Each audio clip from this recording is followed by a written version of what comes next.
Now we're going to be looking at the structure of the actual eye.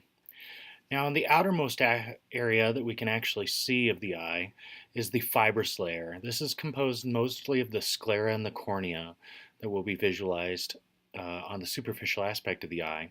Deep to that is going to be the vascular area. This will consist of the choroid, which is going to be a pigmented layer within the eye, the ciliary body, which is going to help control the lens, and the iris, which will control the size of the pupil.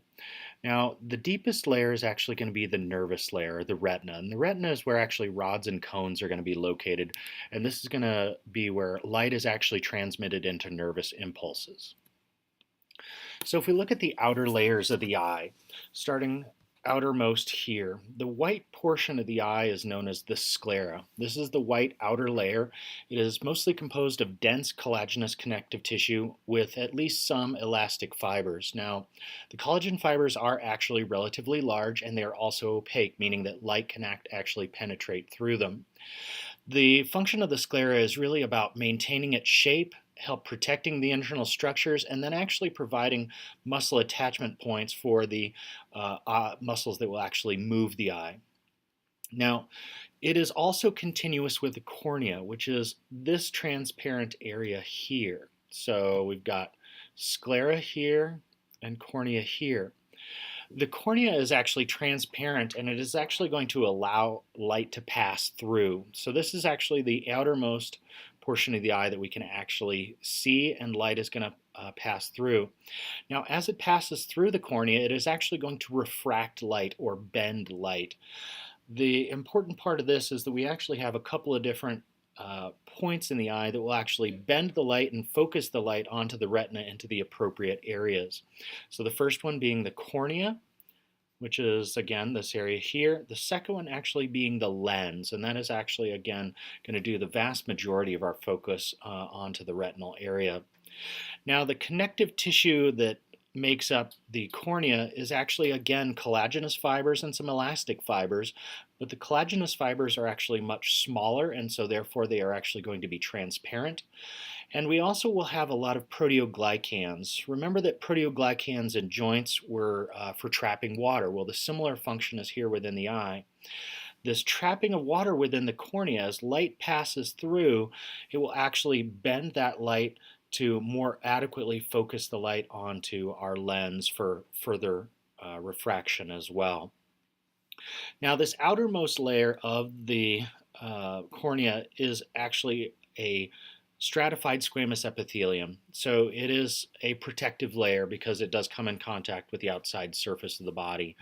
It is avascular though, so it is actually going to be no blood vessels within it, and so through the areas where light is penetrating, we will not have blood vessels blocking light as it passes through.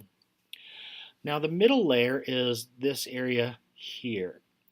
Now, the middle layer essentially has the vast majority of our blood vessels within the eye. Most of these are actually going to come off from the same arteries that are going to be supplying the brain. Within this middle layer, we actually have many different pigments, and the major area where we're going to have pigments is this area right through here, which is actually known as the iris. Now, the iris itself actually has a pigmented layer, but it also has a muscular area, this area through here, and it actually is going to control the amount of light entering into the rest of the eye. So it has two different muscles to it. We actually have the sphincter pupillae muscle and the dilator pupillae muscle. So this circular muscle here is actually the sphincter pupillae. As the sphincter muscle gets activated, it is actually going to shrink the size of the pupil, or shrink the amount of area that the light can penetrate through, this area here that light can go through.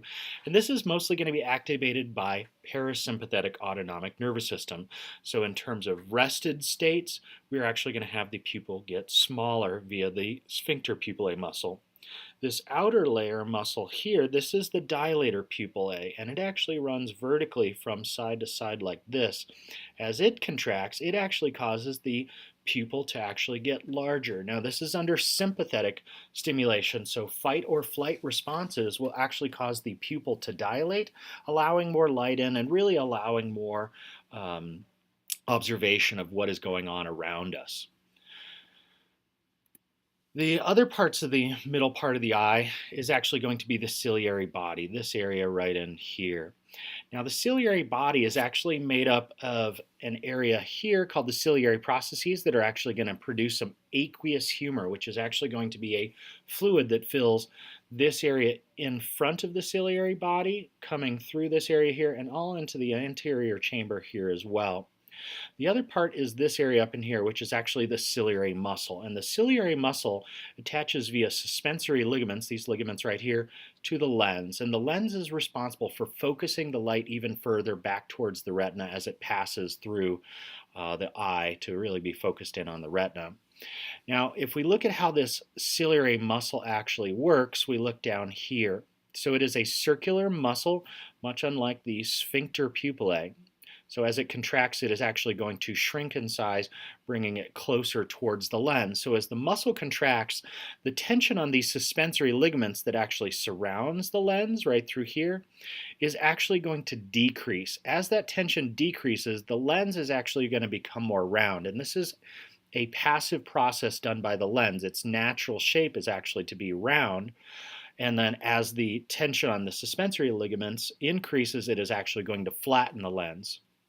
So as the muscle contracts, it decreases the tension on these ligaments, the lens becomes more round. This is actually what is necessary for close vision. Essentially, we are going to be bending the light at a more exaggerated amount for close vision.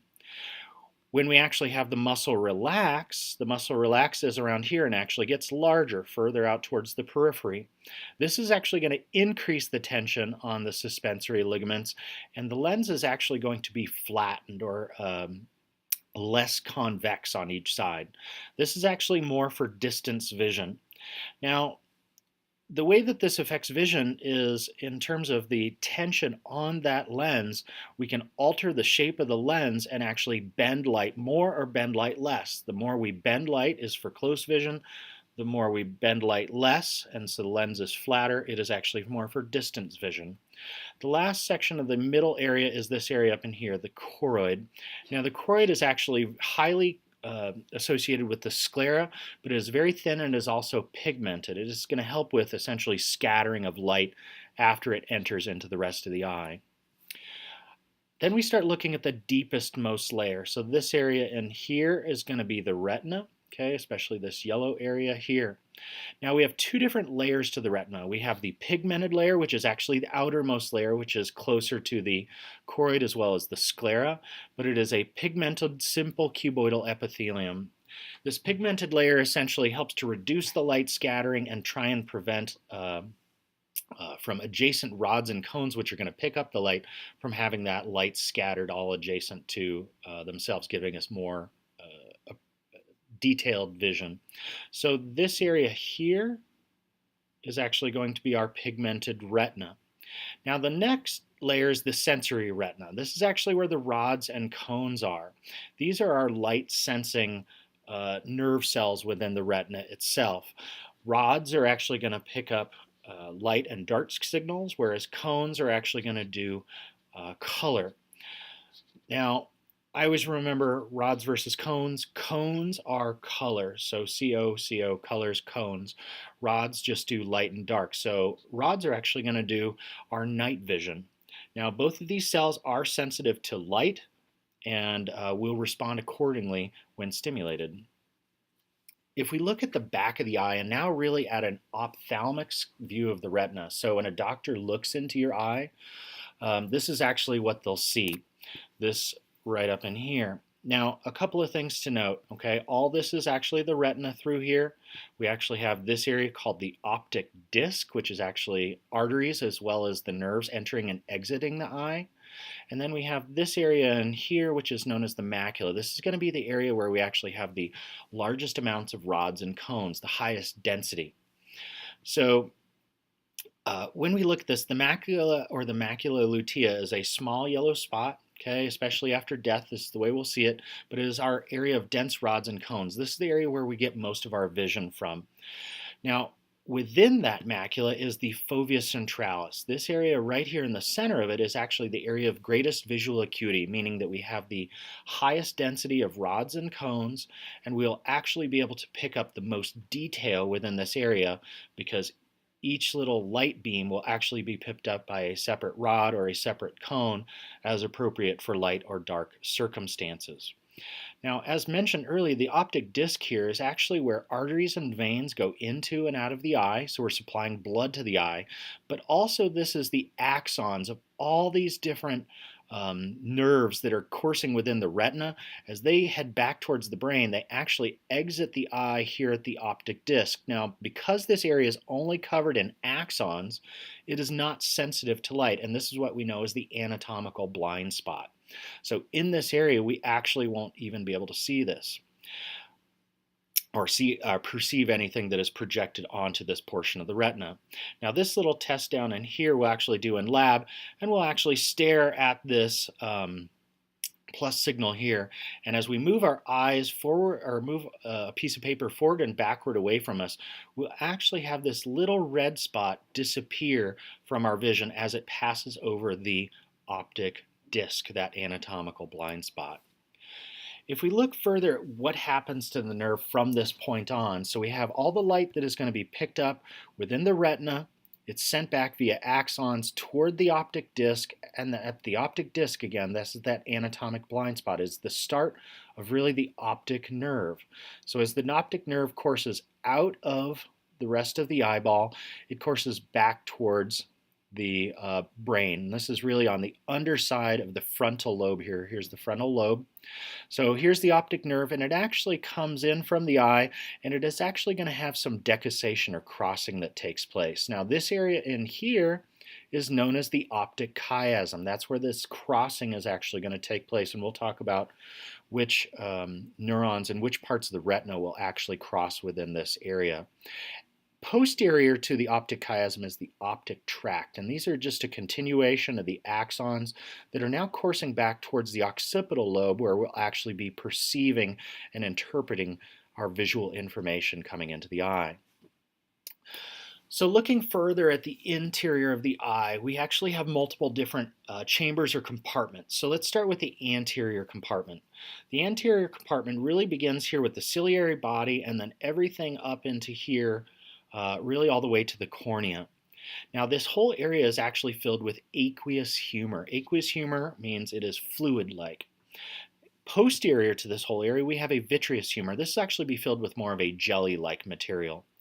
Now the aqueous humor actually helps to supply nutrients and remove waste products from this whole area, from the lens, from the cornea, and from other non-vascular tissues that light has to actually pass through. The aqueous humor itself is actually produced by the ciliary processes along here, and as it actually passes, it'll pass into this posterior chamber here, and then out through this little canal here into the anterior chamber. Once it actually enters into the anterior chamber, some of it will then actually be recycled and sent back into the blood vessels via actually this area here, which is known as the canal of Schlemm or the sclerovenous sinus. This essentially creates circulation through. We create fluid here at the ciliary processes. It passes in, circulates around in the eye, and passes out through that canal of Schlemm. Now, if there is a problem with the drainage here, we actually can create a disease called glaucoma, which is an abnormal increase in intraocular blood pressure. Intraocular just means inside the eye. As we increase the pressure within these chambers here in the anterior and posterior chambers, we actually have the ability to compress the eye and really compress the retina, which will eventually actually cause blindness. Now in the vitreous chamber again, remember that this is everything posterior really to our ciliary body as well as our lens, and this is actually filled with a jelly-like material called the vitreous humor. This does help to maintain intraocular pressure, but it is not circulated as much, and it is not produced and eliminated as much. So this should stay relatively stable. Now it does help to hold the retina in place as well as the lens, but it also helps to refract light. Remember that refracting light is bending of light, so we get bending of light through the cornea, bending of light through the lens, and then through this vitreous chamber as well. All this will again help to focus light onto the retina itself, into the appropriate areas. But the most dynamic area is this area right in here. The lens has the ability to change shape to essentially change where our focal point will be.